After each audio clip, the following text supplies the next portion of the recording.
नमस्कार. महाराष्ट्र फाउंडेशननी यंदाचा जीवन गौरव पुरस्कार मला देऊ केलेला आहे आणि त्यासंबंधीची बातमी मला मुकुंद टांगसाळे यांनी परवा कळवली तेव्हा मला फार बरं वाटलं आणि आनंदही झाला. याचं कारण असं की माझ्या आधी जीवन गौरव पुरस्कार मिळवणारी जी लेखक मंडळी आत्तापर्यंत गौरवान्वित झालेली आहे फाउंडेशनतर्फे ती फार मोठी आहेत. अगदी तेंडुलकरांपासून आपण सुरुवात केली, तेंडुलकर, पु ल देशपांड्यांपासून तर पाडगावपर्यंत. तर ह्या सगळ्या लोकांच्या रांगेत आपल्याला कोणीतरी बसवतं ही कल्पना फार समाधानाची असते आणि त्याचा आनंद मला झालाच. कारण की या पुरस्काराला एक मोठी प्रतिष्ठा आहे महाराष्ट्रामध्ये आणि हा पुरस्कार देताना अत्यंत साक्षेपाने विचारपूर्वक सर्व माणसांचं एकूण कर्तृत्व पाहून दिलेला असतो. त्याच्यामुळे योग्य त्या माणसांना तो पुरस्कार जाईल याची काळजी घेतलेली असते याची फार खात्री सगळ्यांना महाराष्ट्रात आहे. त्यामुळे या पुरस्काराचं मूल्य मोठं आहे आणि तो माझ्याकडे आला याचा मला खरोखरच आनंद झाला. आणि हे बोलणं औपचारिक नाही खरं आहे, परंतु या अनुषंगाने मी आता जे काही बोलीन ते कदाचित तुम्हाला अप्रस्तुत किंवा अयोग्य ठिकाणी बोलतो आहे मी असं वाटण्याची शक्यता आहे, म्हणून मी काही गोष्टी बोलतो. मला इतर लेखक मंडळींना जेव्हा असे पुरस्कार मिळतात तेव्हा मला त्यांचं काम माहितीच असतं आणि मला आनंदच होतो, कारण खूप मोठं काम केलेली माणसं आपल्याकडे असतात. मला स्वतःला लेखक म्हणून जेव्हा काही पुरस्कार मिळतो आणि आतापर्यंत मिळालेले आहेत काही, तेव्हा मी स्वतःला नेहमी पण विचारतो की मी लिहितो ही तर गोष्ट खरी आहे, पण तुम्ही लेखक आहे का? इतर लेखकांच्या लेखकपणाबद्दल मला खात्री असते, तशी मला माझ्या लेखकपणाबद्दलची खात्री नाही.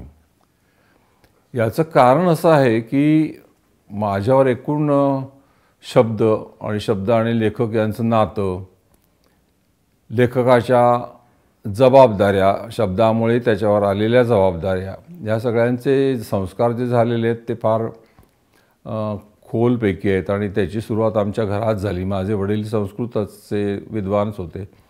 संस्कृत त्यांनी मला खूप शिकवलं 4थ्या वर्षापासून वयाच्या. त्यामुळे शब्द आणि मी यांचं आमचं जे नातं आहे आणि शब्दांची जी मागणी माझ्याकडून आहे ती पूर्ण पाडण्यासाठी मी कितपत तयारी केलेली आहे, त्या मागण्या पूर्ण करताना मी कितपत पुरा पडलेलो आहे, असे प्रश्न मला मी विचारतो आणि माझ्या लक्षात येतं की आपण खूप अपुरे पडतो.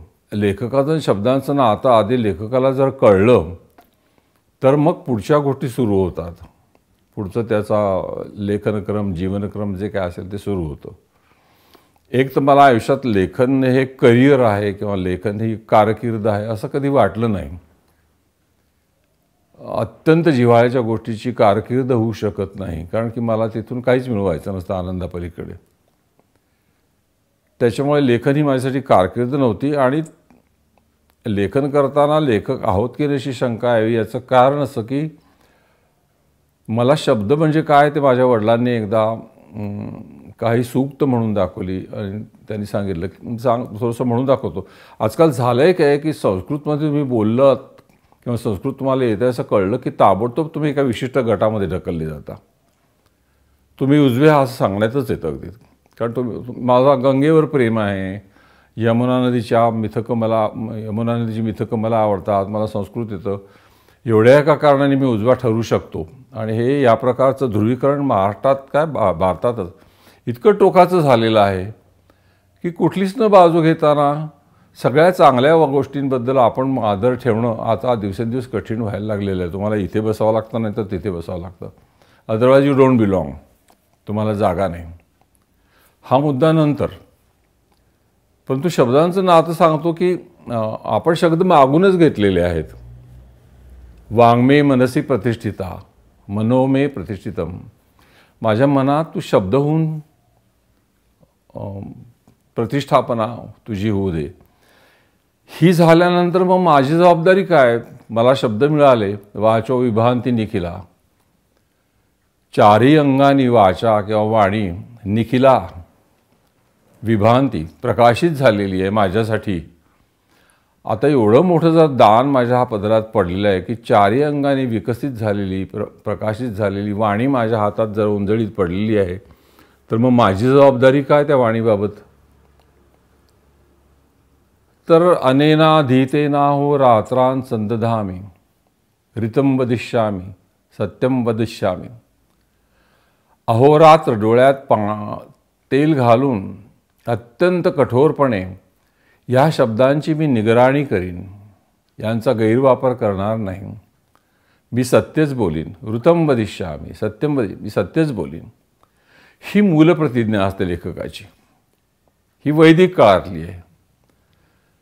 आता हे नातं मी लेखक होणार हे काही मला माहिती नव्हतं, माझ्या वडिलांनाही माहिती नव्हतं. परंतु हे मला त्यांनी शिकवलं आणि तेव्हापासून शब्दांचं जे महत्त्व आहे, शब्दांचे जे आपलं नातं आहे, त्याचा संस्कार कुठेतरी माझ्यावर झाला होता. आणि त्याच्यामुळे मी लिहावंसं वाटतं म्हणून मी लिहितो आहे. परंतु ही जी प्रतिज्ञा आहे, प्रतिज्ञा म्हणण्यापेक्षा हे जे वचन मी दिलेलं आहे शब्दांना, ते पार पाडण्यामध्ये मी कितपत यशस्वी झालो आहे याच्याबद्दल मला नेहमी शंका येतात. आपण लोकांमनोरंजनासाठी शब्द उधळले का? आपण आपल्याला स्वतःला काही मिळावं म्हणून शब्द उधळले का? आपल्याला आपल्याबद्दलचं काही गाऱ्हाणं सांगायचं आहे, आत्मकरुणा व्यक्त करायची म्हणून शब्द उधळले का?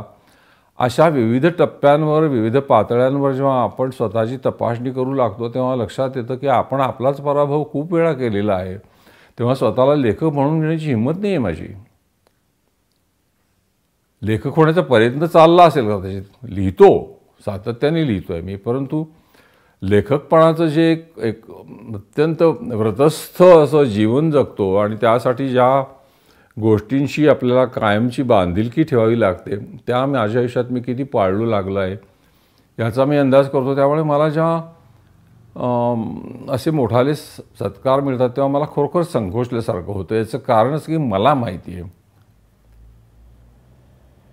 उलट कधीकधी असं वाटतं की इतकं छोटं काम केल्यानंतर आपल्या अवतीभोवतीच्या लोकांचं समाधान होऊन ते आपला जीवन गौरव करतात किंवा इतरांचे करतात, तर आपण जरा थांबून आपल्यासुद्धा लेखकांकडून काय मागण्या आहेत हे सर्वसामान्य वाचकांनी ठरवायला पाहिजे. आता झालं आहे असं सध्या हा वेगळा मुद्दा घेतो आहे मी थोडा, परंतु मी माझं शब्दांचं नातं काय आहे आणि ते मला किती थोडंसंही रेसभर देखील इकडे तिकडे हलू देत नाही हे कळलेलं आहे. आणि तिथे मी कायम अपुरा पडत गेलेलो आहे. त्याच्यामुळे मला लेखकपणाचा टिळा मी स्वतःला लावून घ्यायला जरा नाखुश असतो. परंतु लेख प्रेमाने आपल्याला काहीतरी देतात आणि लोकांच्या प्रेमाचा सन्मानच करावा, कारण ही सहसा न मिळणारी गोष्ट आहे. ती मिळते आणि ती मी अत्यंत आदरपूर्वक कृतज्ञतापूर्वक घेतो. परंतु म्हणून ह्या वेळेला मला असं वाटलं की ह्या व्यासपीठावरून शब्द आणि लेखक यांचं नक्की नातं काय असतं आणि त्या नात्यातून मग त्याची बाकीची नाती लक्षात येतात. त्याचं सामाजिक नातं शब्दांशी काय, त्याचं राजकीय नातं शब्दांशी काय, त्याचं आध्यात्मिक नातं काय, ही सगळी नाती त्यांनी तपासून पाहायला पाहिजे आणि समाजाने तपासून पाहायला पाहिजे असं मला वाटतं. हा मुद्दा मी मोठ्या विस्ताराने बोलता येण्यासारखा, पण मी इथे थांबतो आणि एका वेगळ्या मुद्द्यावर मी येतो. आता मी आत्ता बोललो की मी जरा संस्कृत बोललो की अतिशय कडव्या ध्रुवीकरणामुळे मी एकदम उजवा ठरतो किंवा एकदम डावा ठरतो. मला हे कधी कळत नाही. याचं कारण असं की मी कुठलाही आदर्शवाद कधी स्वीकारलेला नाही. आदर्श म्हणजे मी याच्यात तुच्छता नाही, बरं, अजिबात तुच्छता नाही आहे. निर्णय आयडिओलॉजीज असतात, आदर्शवाद असतात, काही विचारसरणी असतात आणि त्या अत्यंत सद्धेतूनी विचारपूर्वकच जन्मलेल्या असतात, सद्धेतूनही निर्माण केलेल्या असतात. त्याच्यातून जगाचं भलं व्हावं असंही लोकांना वाटत असतं. परंतु हळूहळू असं लक्षात येतं की त्या अपुऱ्या पडत आहेत. या विचारसरणींमुळे काही तात्कालिक प्रश्न सुटतात, काही काळापुरते सुटतात, ते जातात, नवीन प्रश्न येतात आणि त्या विचारसरणीचा हळूहळू एक काय म्हणत बंदिस्तपणा तिला येऊ शकतो. जे धर्मांचं झालेलं आहे तेच आपल्याकडच्या विचारसरणीचं झालेलं आहे. दरवेळेला एखादा नवीन विचार आला की असं वाटतं की हां आता मानवजातीच्या कल्याणाची गोष्ट आता आपल्याला सापडली. पण तसं होत नाही. याचं कारण असं की या सरणीसुद्धा इन्स्टिट्यूशनलाइज होतात, त्यांची पीठं बनतात आणि त्या पीठाचे जे कोणी अधिकारी आणि त्यांचे अनुयायी असतात ते तितकेच कडवे होतात जितके कुठल्या तरी धर्माचे होतात. मग तुम्हाला त्या अनुयायांमध्ये बसावं लागतं किंवा मग दुसरा तुम्हाला जो कुठला विचारसरणी बरी वाटत असेल तिथे खरं म्हणजे हल्ली तर सोयीची कुठली आहे ते पाहूनच लोक तिथं जातात. मला स्वतःला कुठलीही विचारसरणी जवळ करायची वाटली नाही. याचं कारण की त्या मला अत्यंत आदरणीय वाटल्या. त्यांची प्रतिज्ञा मला माहीत असली जगाचं कल्याण करण्याची. असं असलं तरीसुद्धा मला त्या कायम अपुऱ्या वाटलेल्या आहेत. काही काळ they bring redress to people, काही काळ सुखाचा आभास त्या निर्माण करतात, काही सुख दाखवतात. आपल्याकडची जी रिफॉर्मेशनची मुवमेंट आहे महाराष्ट्रातली त्याचे परिणाम आपण दिसतातच. तेव्हा मला त्याच्याबद्दल पूर्णच आदर आहे. परंतु म्हणून मी एखाद्या विचारसरणीशी घट्ट बांधून घे स्वतःला ही शक्यताच मला दिसत नाही. त्या बाबतीत मी एकांड आहे, कारण की मला कळपात राहणं शक्य नाही. कारण त्याच्यात राहिलं की त्यांचे सगळे नियम असतात ते पाळावे लागतात आणि ते दरवेळेला बरोबरच असतात असं नाही. पुष्कळदा असं होतं की ती साचलेपण होतं या विचारसरण्यांमध्ये. त्या पुढे सरकत नाही, काळानुरूप बदल त्यांच्यामध्ये होत नाहीत, पण हट्टाग्रह कायम राहतात आणि ते इतक्या टोकाचे असतात की दोन मित्र एकमेकाला समजू शकत नाही. तेव्हा माझ्यासारख्या माणसाची पंचायत होते.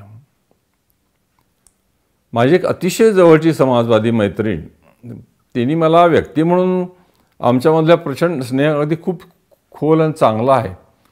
परंतु काही मुद्द्यांच्या वेळेला तिची पहिली प्रतिक्रिया असते की तो हिंदू आहे फार. मला 2-3 वेळा हिंदू आहे फार म्हणजे काय, मी आता जन्मलेला हिंदूच आहे, परंतु त्याचा आहे म्हणून काय मी त्याचा बडीवारी केला नाही आणि नाईक म्हणून नाकारण्याची गरज नाही. पण हे हिंदूंची सुद्धा एक ज्ञानपरंपरा होती. ज्ञानपरंपरेला धर्म नसतो, ज्ञानपरंपरेला देव नसतो, काहीच चिकटत नाही. ज्ञानपरंपरा ही निखळ सुंदर एक ठेव असते का मानवी समूहाची आणि ती जेवढी मला प्रिय आहे तेवढीच मला पाश्चात्य परंपरा देखील प्रिय आहे. तेव्हा निव्वळ मला ही ज्ञानपरंपरा प्रिय आहे एवढ्याने मी ही जर हिंदू उजवा असं होत असेल तर मला असं वाटतं की आपल्या स्वतःच्या विचार करण्यावर आपण फार मोठ्या मर्यादा आणून टाकतो आणि त्या अशी मर्यादा मला स्वतःवर घालून घ्यायची नाही आहे. एक लक्षात घ्या, शतकानुशतक धर्म निर्माण झाले, शतकानुशतक विचारसरणी निर्माण झाल्या. सगळ्यांचे हेतू अत्यंत उदात्त आणि चांगले होते, परंतु मानवजातीचं कुठलंही दुःख दूर झालेलं नाही. याचं कारण असं ह्या सगळ्यांच्या मर्यादा असतात. अत्यंत कृतज्ञभाव मनात ठेवून सुद्धा हे कबूल करावं लागतं. या सगळ्यांच्या मर्यादा असतात. तेव्हा ह्या सगळ्या विचारसरणी ज्या एका छत्राखाली येतात त्या छत्राशी मी माझं नातं जोडण्याचा प्रयत्न करतो आणि ते छत्र म्हणजे जीवन. आता झालंय काय की हल्ली तुम्हाला अवतीभोवतीचे प्रश्न तुम्हाला दिसत नाहीत का, ज्वलंत प्रश्न दिसत नाहीत का, त्याच्याबद्दल तुम्ही लिहिलं पाहिजे असा हट्टच धरलेला असतो. ते जर तुम्ही केलं नाही तर तुम्ही लेखक नाही, किंवा अमुक केलं नाही तर तुम्ही लेखक. तुम्ही काय केलं पाहिजे आणि काय केलं नाही पाहिजे हे लोकांनी ठरवूनच टाकलेलं आहे. तर ज्वलंत प्रश्नांना भिडलं पाहिजे ही गोष्ट खरीच आहे. आपण व्यक्ती म्हणून त्यांना भिडत असतोच. आपल्यामध्ये किती सच्चेपणा आहे, इंटेग्रिटी आहे, त्याच्याप्रमाणे त्याच्याशी आपण मुकाबला पण करत असतो. परंतु माझं लेखनाचं एक सत्य, लेखनाचं एक जग आहे ते स्वायत्त आहे आणि ते थोडंसं वेगळं असू शकतं. तुम्हाला ऐकू येतात तेच ड्रम्स मला ऐकू येतील असं म्हणायचं काहीच कारण नाही. पण इथे असहिष्णुतेचा कडेलोट होतो म्हणून मला फार दुःख होतं. एक लक्षात घ्या, आपण महाभारतांकडेच जाऊ की महाभारताचं युद्ध ही एक ज्वलंत प्रश्न होता ना. सख्खे भाऊ चुलत भाऊ एकमेकांशी भांडतायत, केवढं मोठं युद्ध. त्याच्याबद्दल आजचा ज्वलंत प्रश्न म्हणून व्यासांनी लिहिलं. पण हे लिहित असताना युद्ध चालू असताना बाजूच्या एका पडक्या मंदिरामधल्या एका घंटेमध्ये एक चिमणी आपल्या बाळासाठी घरटं बांधत होती. हे सुद्धा व्यास न विसरता लिहितात. ही घटना तितकीच मोठी आहे जेवढी महाभारताचं युद्ध आहे तेवढी. तेव्हा लेखकाला असा आग्रह धरून ठेवता येत नाही. जीवनाचा संपूर्ण सामग्री, जीवनाची सगळी समग्रता आपल्याला कळली पाहिजे, आपल्या आवाकात आली पाहिजे अशी इच्छा तरी लेखकांनी बाळगावी. आणि ती डागाळू नये म्हणून आपल्याला कुठल्या तरी एका विचारसरणीचा, कुठल्या तरी एका धर्माचा, कुठल्या तरी एका आयडिओलॉजीचा वसा घेणं तसं धोक्याचं आहे. अखेर खरं म्हणजे मला एक आमच्या जुन्या डाव्या मैत्रीण भेटल्या, तर त्यासुद्धा माझ्या वयाच्या 80च्या आहेत त्या. तर तिला असं म्हटलं की अगं काय चाललं आहे, कसं चाललं आहे. तर ती म्हणाली सगळं झालं असेल, सगळं जग बदललं असेल, पण माझी मतं नाही मी बदलली. म्हटलं 60 वर्षात मतं बदललीच नाही तू. मुख्य म्हणजे साम्यवादातच किती तऱ्हा आणि किती प्रकार जगभर निर्माण झाले, त्याच्याप्रमाणे त्याच्याबद्दल भ्रमनिरासही झाला. पण 60 वर्षात तुला एकदाही तुझं मत बदलावंसं वाटलं नाही, तर काय म्हणजे हे तुझं थांबणं आहे का त्या मतप्रणालीचा, विचारप्रणालीचा दोष आहे, हे तुला तपासून पाहावंसं वाटत नाही? बरं दिसत आहेत तुम्हाला रिझल्ट्स, दिसतंय तुम्हाला की आपण कुठे गेलो, आपल्या हाती काय आलं. त्यामुळे मी असं हे स्वीकारणार नाही. विशेषतः लेखक म्हणून तर मी माझा स्वायत्तपणा लहान असेल, माझा जीव लहान आहे. मी किती म्हणालं की सगळं जीवन आपल्या आवाकात यावं, तर ते माझा तेवढा आवाका नाही हे मला माहीत आहे. पण ते स्वातंत्र्य माझं मला ठेवता आलं पाहिजे. ते स्वातंत्र्य माझं मी ठेवणार, तो माझा हक्क आहे. मग तुम्ही मला उजवा ठरवा, डावा ठरवा, हा वाईट लेखक म्हणा, चांगलं लेखक म्हणा, त्यांनी मला फारसा फरक पडत नाही. कारण मुळात लेखनाची कारकीर्द हीच माझ्या डोक्यात कधी नव्हती. तेव्हा विचारसरण्यांचा आग्रह सामाजिक कार्य करताना उपयोगी पडत असेल, परंतु कलावंताचं नातं ह्या सगळ्यांच्या पलीकडे जाऊन एका समग्रतेशी असतं. आणि त्या समग्रतेच्या नात्याचा शोध घेताना तो लेखक किती प्रामाणिक राहिला आहे आणि किती शक्तीने त्याला भिडला आहे हे पाहणं जास्त महत्त्वाचं आहे. डाव्या म्हणजे रशियामध्ये जेव्हा कम्युनिझम होता तेव्हा त्या प्रकारचं वाङ्मय लिहिणाऱ्या माणसांचं कौतुक होतं. अमेरिकेमध्ये कॅपिटलिस्ट पद्धती ह्या अत्यंत काय म्हणायचं तात्कालिकच म्हटल्या पाहिजे. ह्या गोष्टींनी जर आमची जीवनदृष्टी झाकोळली सारणार असेल तर इतरांचं मला माहीत नाही, पण लेखकाने जरा सावधपणाने विचार करायला पाहिजे की मी कुठल्या कुठल्या गोष्टींना माझ्या जीवनावर आक्रमण करू देणार. मी हे पाळलं नाही तर मला कुठेही म्हणजे आय वोंट बिलॉंग, या समुदायात नाही, त्या समुदायात नाही, त्या समुदायात नाही, मला कुठेही जागा नाही, मी एकटाच राहीन. तर तेवढी किंमत द्यायची तयारी राहिली पाहिजे माणसाची. आणि खरं म्हणजे एकटं राहणं फारच सुखाचं असतं. जर आपल्याला काही म्हणजे करिअर हा शब्द फार झालेला आहे. तर करिअर म्हणजे काय, तर प्रसिद्धी, पैसे आणि त्या अनुषंगाने येणाऱ्या इतर गोष्टी वगैरे हा विषय डोक्यात नसला आणि आपल्याला माझं नातं शब्दांशी काय, माझं नातं माझ्या विषयाशी काय, माझा विषय काय, याविषयी जर कल्पना स्वच्छ असल्या तर लोक आपल्याला डाव म्हणतात, उजवं म्हणतात, चांगला म्हणतात, वाईट म्हणतात, या गोष्टीने काही परिणाम होण्याचं कारण नसतं. तेव्हा एक जरा याच्यावर परत एक आक्षेप होऊ शकतो की तुम्हाला सगळ्या गोष्टींपासून पळ काढायचं असतं, तुम्हाला सामना करायचा नसतो कुठल्याही गोष्टीचा. हा आरोप फारसा खोटा आहे असंही नाही. हे कवच अंगावर घेऊन माणसं पुष्कळदा स्वतःचा बचाव करतात हे बघतो मी. परंतु मग त्याची परीक्षा अशी आहे की व्यक्ती म्हणून तुमच्या व्यक्तिजीवनामध्ये तुम्ही जेव्हा निरनिराळ्या प्रश्नांना भेटता तेव्हा तुम्ही काय भूमिका घेता याच्यावरून तुमचं जगणं खरं खोटं हे आपल्याला कळू शकतं. पण जेव्हा लेखनाशी आपला संबंध येतो किंवा एखाद्या लेखकाच्या लेखनाबद्दल आपण विचार करू शकतो तेव्हा त्याची भूमिका काय हे सुद्धा समजून घेणं आवश्यक आहे. आणि त्या तपासू लागलो, मी आता कठोरपणाने बोलायचं म्हणून नाही, पण त्या तपासू लागलो की लक्षात येतं की अनेकांच्या भूमिका स्वच्छच नसतात त्यांच्याशी, किंवा असतात त्या तकलादू असतात. लेखनाची कारकीर्द करावीशी वाटते असं वाटणं ही भूमिका कशी असू शकते कोणाची हे मला कळत नाही. टीकेचा उद्देश नाही, अधिक्षेप करण्याचा उद्देश नाही, परंतु मी केला आहे आणि कारकीर्द केली आहे आणि तिची तुम्ही नोंद घ्या अशी अपेक्षा करणं ही एक अत्यंत लेखकाला किंवा कुठल्याही कलावंताला भ्रष्ट करणारी गोष्ट आहे असं मला फार वाटतं.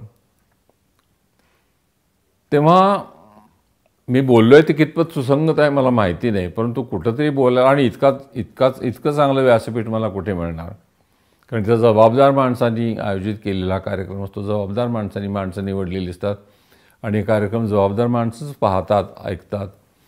त्याच्यामुळे मी आज बोलायचं ठरवलं होतं आणि मुकुंदला म्हणालो की माझ्या मनात खूप परत माझं म्हणणं असं की माझं सगळं म्हणणं बरोबर आहे असं नाही, त्याच्यात खूप त्रुटी असतील किंवा ते संपूर्णपणे चुकलेली असू शकेल, परंतु ह्या चुका करण्याचा आणि ह्या प्रकारे विचार करण्याचा अधिकार मला मिळावा एवढं स्वातंत्र्य माझं मला अबाधित ठेवता यावं असं मला फार वाटतं.